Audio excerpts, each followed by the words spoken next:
नाशिक शहरात मध्यरात्री घडलेल्या सलग 2 हिंसक घटनांमुळे एकच खळबळ उडाली आहे। जुन्या वादातून टोळक्याने जाधव मळा परिसरात गोळीबार करत चारचाकी वाहनाची तोडफोड केली।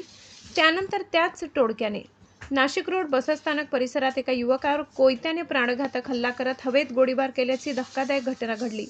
मिळालेल्या माहितीनुसार गुरुवारी मध्यरात्री उपनगर पोलीस ठाण्याच्या हद्दीतील अटलरी सेंटर रोडवरील जाधव मळा परिसरात काही संशयितांनी जुन्या वादातून एका चारचाकी वाहनावर हल्ला करून तोडफोड केली। यावेळी दहशत निर्माण करण्याच्या उद्देशाने गोळीबारही करण्यात आल्याची माहिती समोर आली आहे।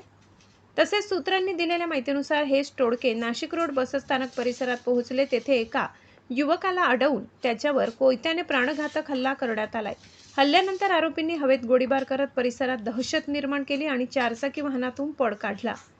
घटनेची माहिती मिळताच नाशिक रोड पोलिसांनी तातडीने घटनास्थळी धाव घेत संशयितांच्या वाहनाचा पाठलाग केला। मात्र आरोपींनी पोलिसांना गुंगारा देत घटनास्थळावरून पलायन केले। संशयितांचा शोध घेण्यासाठी पोलिसांचे विशेष पथक रवाना करण्यात आले असून शोध मोहीम सुरू आहे।